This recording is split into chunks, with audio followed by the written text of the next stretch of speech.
Discussion on law on business and transfer tax.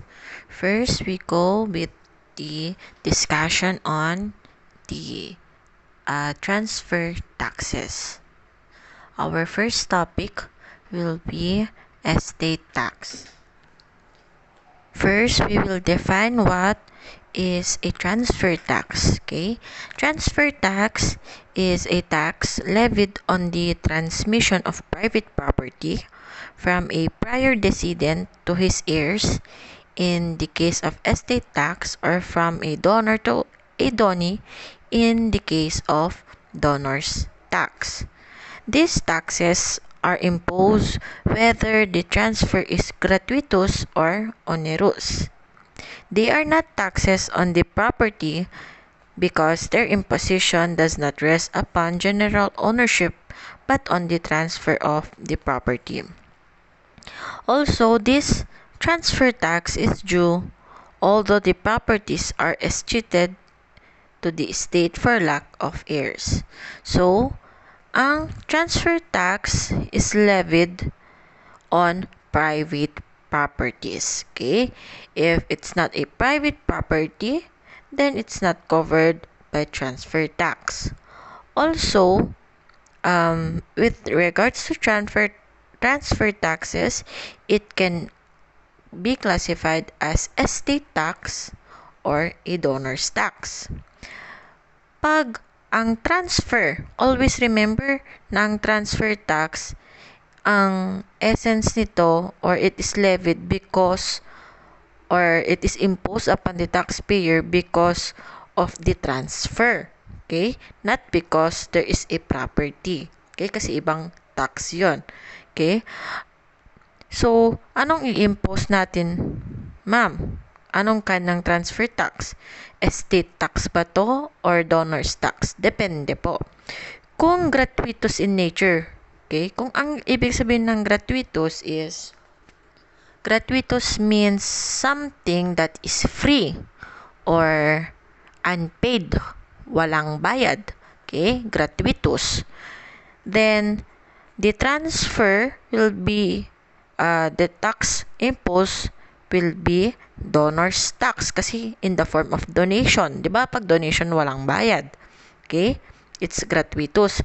Pero pag onerous, which means there is a obligation or it is burdensome.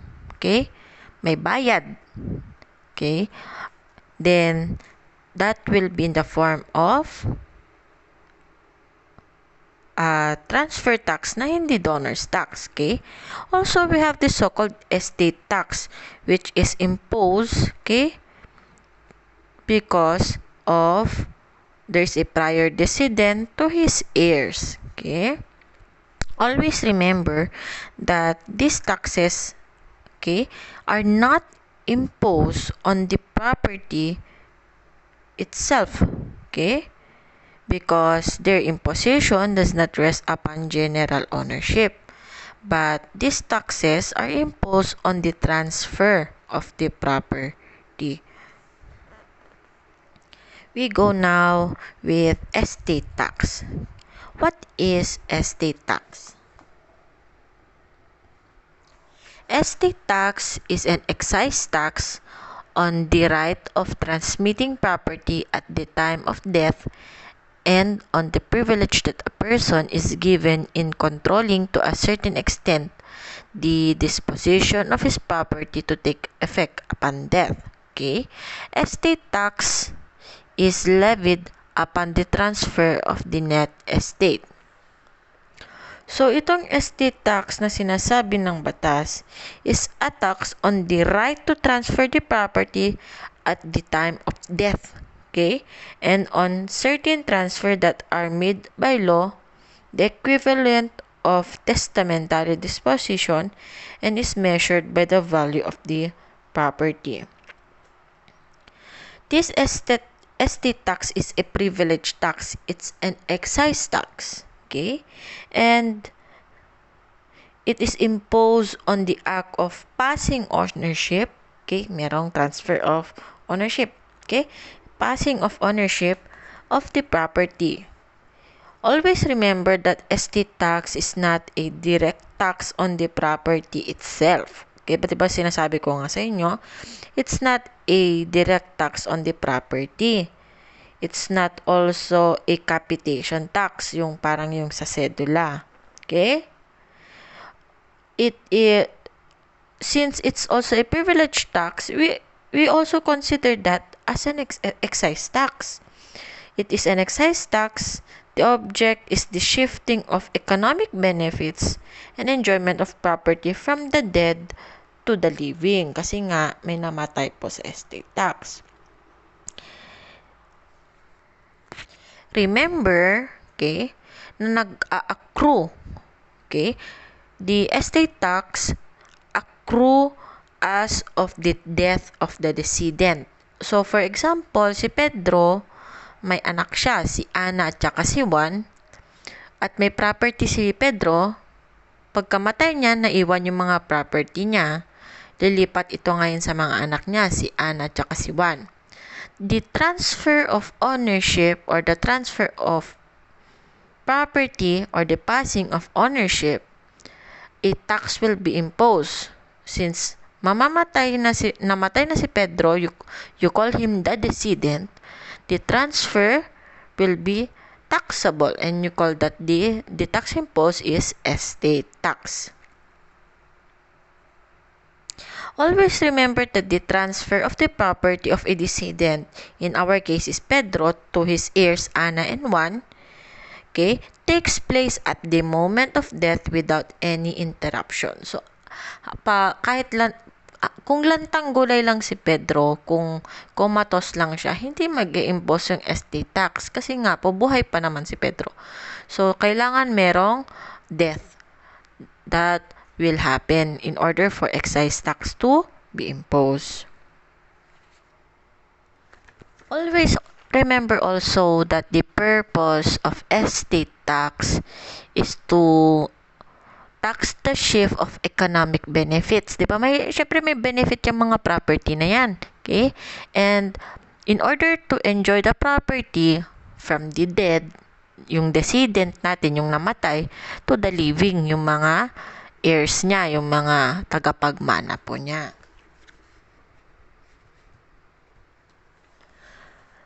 There are 4 justification theories for the application of estate tax. We have the benefits received theory. Number 2, the privilege theory or the so-called estate partnership theory. Number 3, the ability to pay theory. And number 4, the redistribution of wealth theory. This is similar doon sa unang discussion natin sa mga general principles. Okay? First one is the benefit received theory. Okay?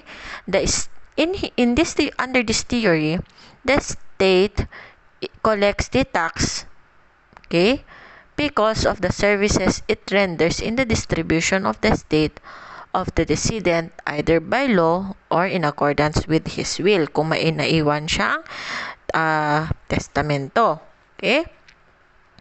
The tax is in return for the services of the government, okay, that renders in the distribution of the estate of the decedent either by law or in accordance with his wishes or yung will nga niya. Okay? So, another theory is the ability to pay theory. Ano naman tong ability to pay theory? Okay? The tax is based on the fact that the receipt of inheritance creates an ability to pay. Bakit nga? Bakit po? Kasi naipapasa sa mga heirs yung property. So, nagkakaroon sila ng additional na property or pagmamay-ari. So, their wealth increase. Okay? So, since nag-increase yung wealth nila kasi may namana sila, it will now create an ability to pay on their part. Thus, they should contribute to the government income.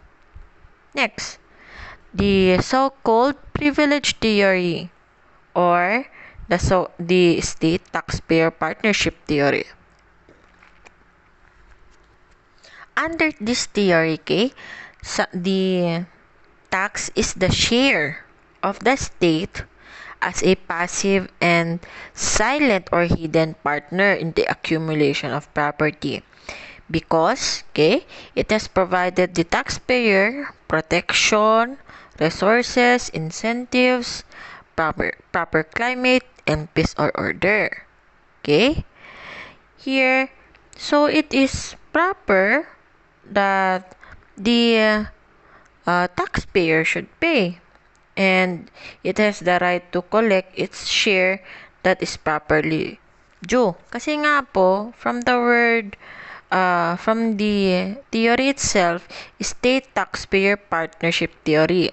Since binibigyan ng proteksyon, binibigyan ng resources, ng incentives, ng peace and order ang gobyerno, ang state, ang isang taxpayer or isang citizen or residente ng Pilipinas, di residente ng Pilipinas o yung Pilipino o yung anyone who is residing within the jurisdiction, the taxing authority, it has the duty also to pay their taxes in exchange of the protection that the state is giving.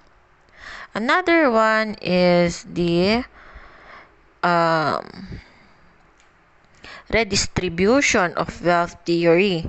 Here, the tax is imposed to help reduce undue concentration of wealth. The receipt of inheritance is a contributing factor. From the theory itself, yung salitang redistribution of wealth, i-distribute ulit yung kayamanan. So here,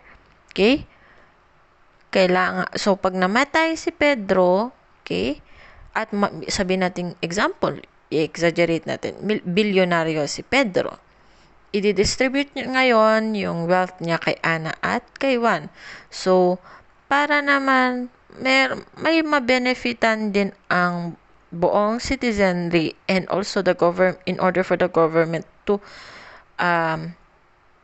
have this income, there will be this estate tax will be imposed in order para hindi mag-concentrate yung wealth doon lang sa pamilya ng isang tao.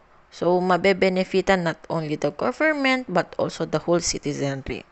So, the imposition of death tax reduces the property received by the successor, helping bring about more equitable distribution of wealth in society. Another theory, hindi nakalagay sa reviewer natin, we also have this so-called back tax theory. Ano yung back tax? This theory looks to the death taxes as the means of collecting taxes due from but evaded by the decedent during his lifetime. Ang tax daw na to, nai-impose, kasi yung decedent, nung buhay si Pedro, hindi siya nagbabayad ng tax niya. So, kaya back, yung before, so, yung mga hindi mo binayaran before, pag namatay ka, magbabayad ka na, and that is the so-called estate tax. So, always remember na ang transfer tax is different from income tax. And an estate tax and owner's tax, which are two transfer taxes, are also different. The difference are, example, transfer tax and income tax. Ang transfer tax, from the word transfer, it is levied on the transfer of property by succession or by donation. Ang income tax naman is levied on the receipt of taxable income, whether in cash or in kind. Always remember na ang transfer tax is focused on the transfer of the property. Ang income naman is focused on the receipt of taxable income. Always remember, ang income is whatever form, legal man yan or illegal. Kung example, kumita ka sa sabong na hindi permitted or yung mga, ano ba yung mga illegal na sugal, kahit mga sugal, ganyan, mga illegal na sugal, it is still considered to be taxable, okay, and income tax will be imposed.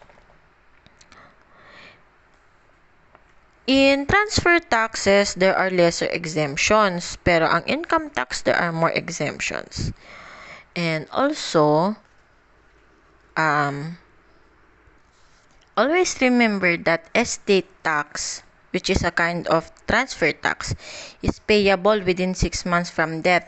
So, for example, namatay si Pedro ng January 1, meron siyang yung mga heirs, okay, kailangan nilang bayaran within 6 months from his death yung estate tax, while donor's tax, which is also a kind of transfer tax, is payable within 30 days from donation, while an income tax is payable on or before April 15 of each year.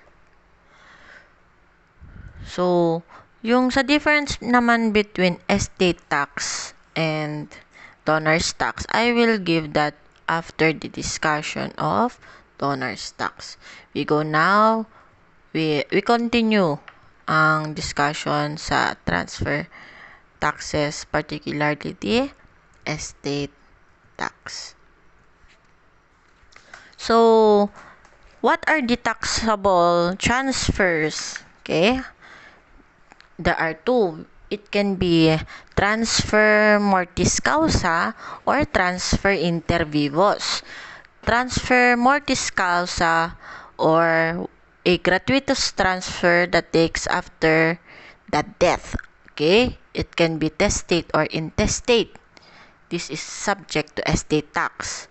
Ang transfer inter vivos naman, or during the lifetime, from the word vivos or life, okay, the gratuitous transfers that takes place or takes effect during the lifetime of the donor. Madidiscuss later on to sa donor's tax, okay? So, the general rule is that donation inter vivos is subject to donor's tax. What are the exemption or exceptions? Okay? Yung mga transfer during the lifetime of the decedent is subject to estate tax if, okay, when it is treated by law as a substitute for testamentary disposition. Okay? It can be a transfer in contemplation of death, or revocable transfer, transfer of property arising under general power of appointment, or transfer for insufficient consideration. Always remember, okay, there are two taxable transfers. Again, transfers during the lifetime of the donor, or the transfer in inter vivos, from the word vivos or life, and transfer mortis causa. Yung mortis is death, okay? So, those transfers that takes effect after the death. So, there are two taxable transfer. While next is classification of decedent. Okay? Estate tax applies only to individuals, meaning tao. Okay? Hindi pwede ang korporasyon. So, estate, kasi ang korporasyon din naman yan namamatay, pero nawawala sila, pero hindi sila namamatay. Walang life talaga na hindi tumitibok yung puso nila, ganyan. So, estate tax applies only to individuals. The decedent may be classified into a citizen and residence, or non-resident alien. So, with regards to citizens and residents, it can be a resident citizen, non-resident citizen, or a resident alien. So, always remember that for purposes of estate taxation, residence refers to domicile. Ano tong sinasabi nating domicile, okay? Domicile is The essential element in domicile is the animus revertendi or the intention to return.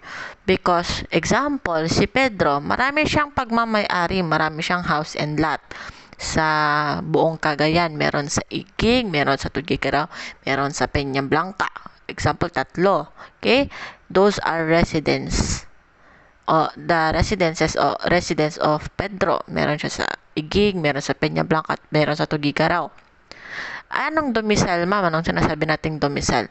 Ang domicile is the one that where Pedro has the intention to return. For example, si Pedro lumaki talaga siya sa Peña Blanca and he always go to Peña Blanca every summer, ganyan. At saka sa Pedro, doon talaga siya madalas mag-stay, okay? And it is where he intends to return every now and then, okay? Of course, domicile depends on facts and circumstances for purposes of estate taxation.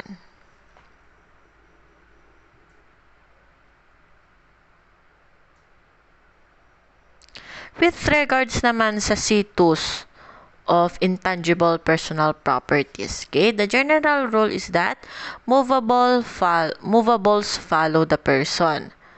And in here, taxation of intangible personal properties. Ano ba itong sinasabi nating intangible personal properties? Intangible meaning hindi mo nahahawakan. Okay?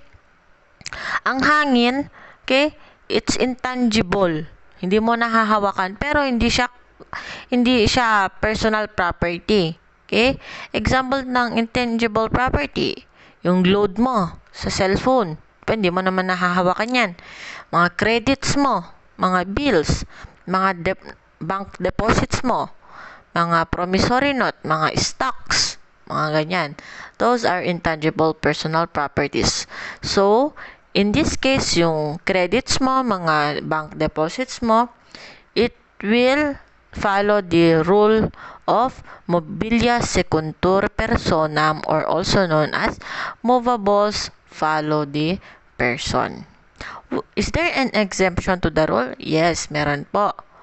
So, example, kung nasa ng load mo, kung nasa Tanza, Tuguegarao City ka, that is also where the load is located. Kung bigla kang nag-rent ng apartment mo sa Caritan at andun ang dala mo yung cellphone mo, andun may load ka dun, then that will also be considered as the situs of the intangible personal property. Kung lumipat ka ulit, follow ka ulit ng intangible personal property mo. Ma'am, paano kung naiwan ko yung cellphone ko doon sa Tanza na dati kong pinag-apartmentan? Andoon yung property mo. Okay? Kasi still, you must also, when we say property, in this rule, you must have a control over the property. Kung naiwan mo doon, wala ka ng control. So, it will not follow you. Kung andun lang, andun yung location niya. So, we also have the exemption to the rule, okay? When it is inconsistent with the express provision of law. Okay? There are also intangible properties which are considered situated in the Philippines. Kindly read section 1 of your NIRC. Okay? There are many, such as franchise which must be exercised in the Philippines. Okay? Those shares, obligations, or bonds issued by the corporation which are organized or situated in the Philippines. Of course, in accordance with the Philippine laws. Those shares, obligations, or bonds by any foreign corporation. Pero 85% of the business is located in the Philippines. Those also shares and obligations and bonds, okay?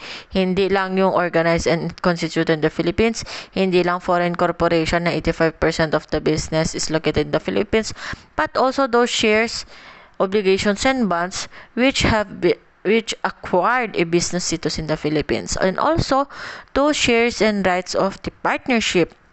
Okay? Hindi lang corporation, pwede rin yung partnership and business or industry established in the Philippines.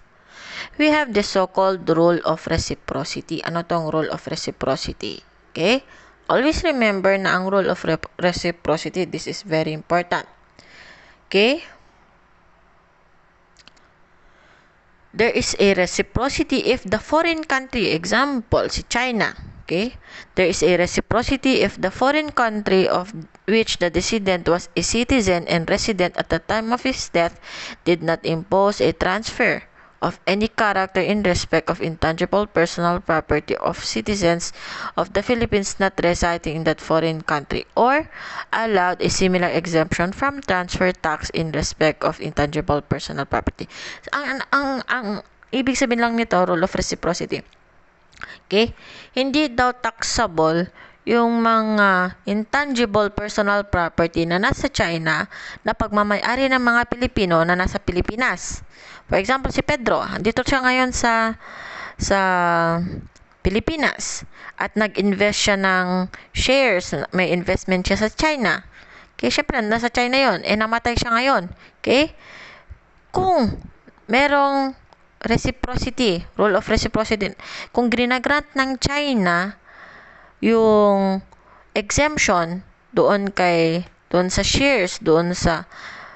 shares ni Pedro doon sa China, the same rule will be applied to all citizens of China that are investing sa Philippines, because Philippines is following the rule of reciprocity. Nangyayari to pag merong kasunduan ang Philippines at saka China. Okay? Pero kung they grant expressly in their law, of course, by international law, we also follow that. Okay? So, in case there is a reciprocity, the intangible personal property of a non-resident alien shall not be included in the gross estate. Pero syempre, taxable to doon sa kanila. Pero sa atin, with regards doon sa taxable ito kung andun sila. Pero kung yung mga properties na nasa atin, na pagmamayari ng non-resident alien, mga Chinese, okay, they are aliens, they are not residing in the Philippines, okay, it will not be included in their gross estate. Can you read section 104 of the NIRC? Okay?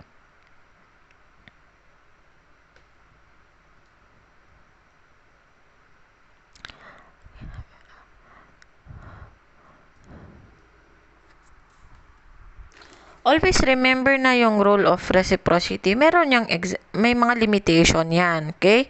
If, number 1, if it is inconsistent with the express provision of our law, of course, we will not apply that rule of reciprocity kasi it's a limitation.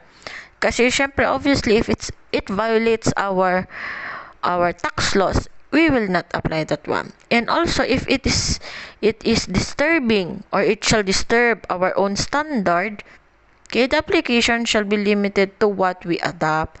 Kung ano lang ang applicable and within our standard, that we will apply. So, yan, hindi ko na masyadong i-discuss yung mga some particulars. We have this so-called doctrine of three-year presumption. Ano to? Okay? The law does not specify the number of years prior to the decedent's death within which a transfer can be considered in contemplation of death. Ito yun. BIR ruling number 261. However, okay, there's a presumption of relinquishment of power to transfer if made within 3 years prior to the death of the decedent. We also have this so-called estate tax credit. Ano to? Ang estate tax credit, okay, it is the net taxable estate of a decedent who was a resident decedent, okay? Includes his net taxable estate wherever located. So the net taxable estate outside the Philippines is subject to the estate tax of the country where it is located. And also, the net taxable estate outside the Philippines shall be subjected to Philippine estate tax. In other words, okay, sa ibang salita, ganito, the net taxable estate outside the country is paying both yung foreign estate tax at yung Philippine estate tax. And the estate tax paid to the foreign country is allowed to be a deduction against Philippine tax. So, in that case, it will be considered as a deduction doon sa gross estate tax niya. So, that will only be our discussion with regards to estate tax. Thank you for listening. The next topic will be donor's tax.